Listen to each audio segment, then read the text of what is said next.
Hi, I'm Kevin Chang, a 15-year construction veteran turned construction tech entrepreneur. I'm a co-founder of LinkedField, a workforce marketplace for construction remote professionals.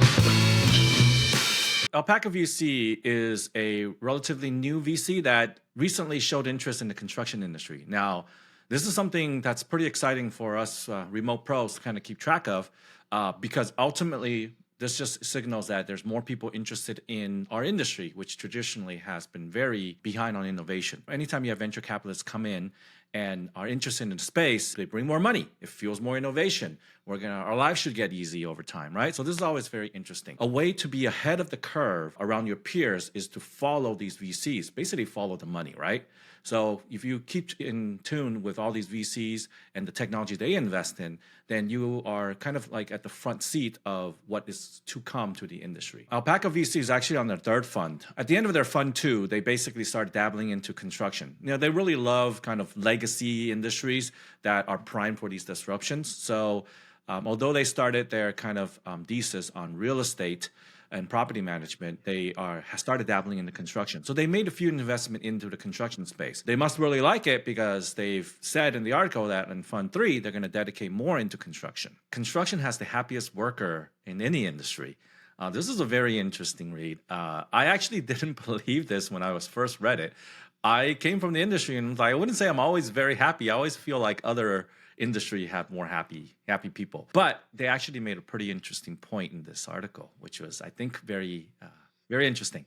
They basically are saying, if you're a construction worker in the last couple of years, you're very happy because there was so much demand and not enough workers that you're constantly headhunted. You have a lot of opportunities, which we, in the past traditionally just didn't have.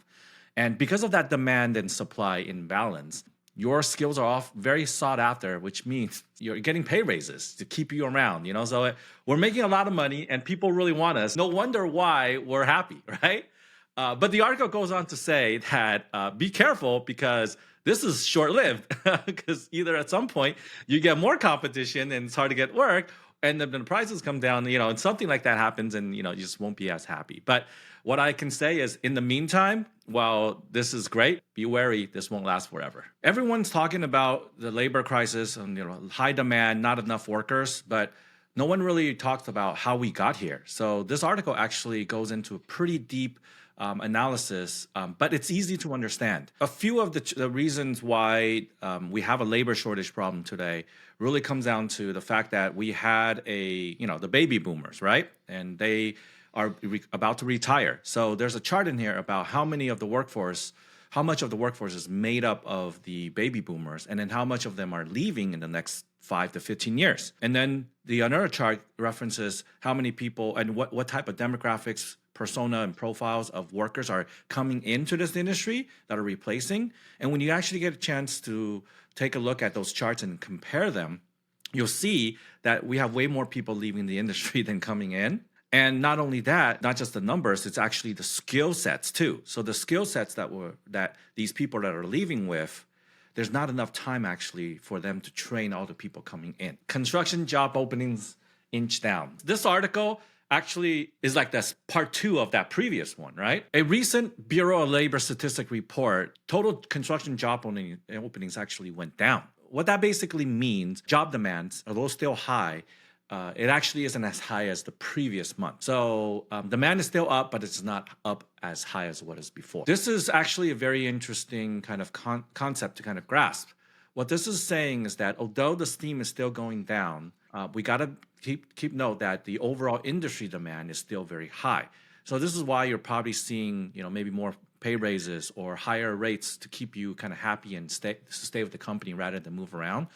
As a remote pro, we got to really look into this because this just means job opportunities for us.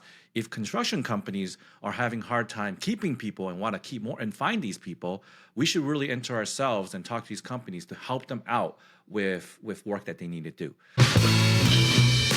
The U.S. Department of Energy has recently announced how they're going to be spending the $1 trillion budget from the Inflation Reduction Act that the government passed. One way that they're going to be deploying that money is take $400 million of that and put it into sustainable design, basically improving the design, the efficiencies of existing buildings. So what that means for us, for those of you that have experience with BIM modeling, energy modeling, or anything sustainability, look for an influx of demand of work opportunities in that industry, because the money is going to start trickling into those industries very soon, which means there's more demand, which means you guys have more job opportunities. Another way the government money is trickling down to the industry is through this $328 million grant that the government has issued.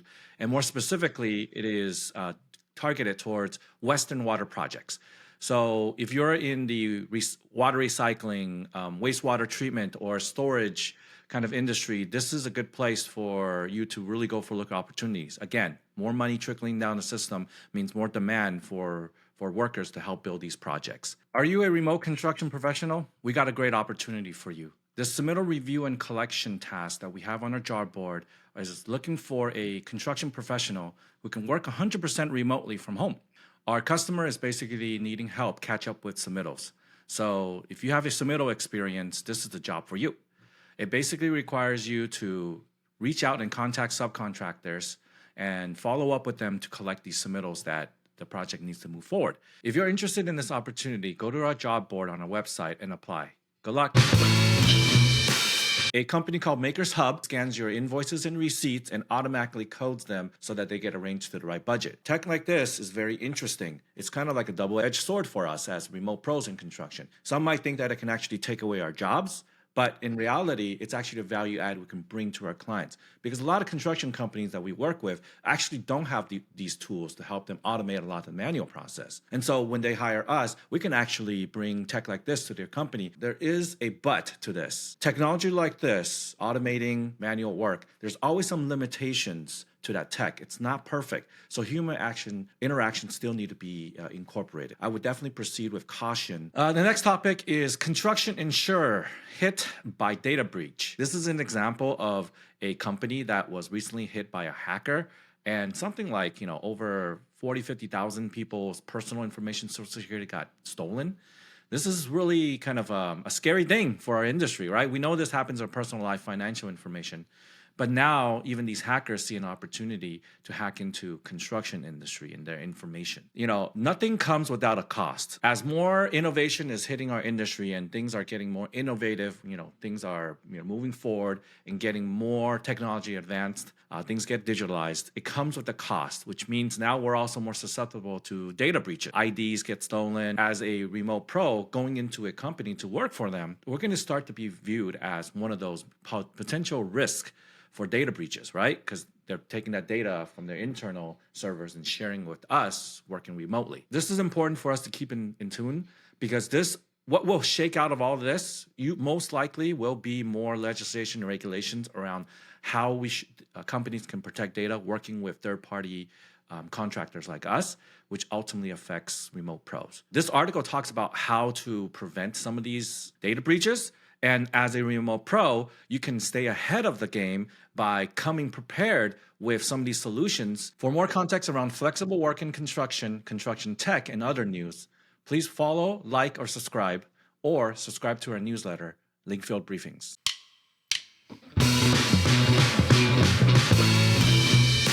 Am I too handsy?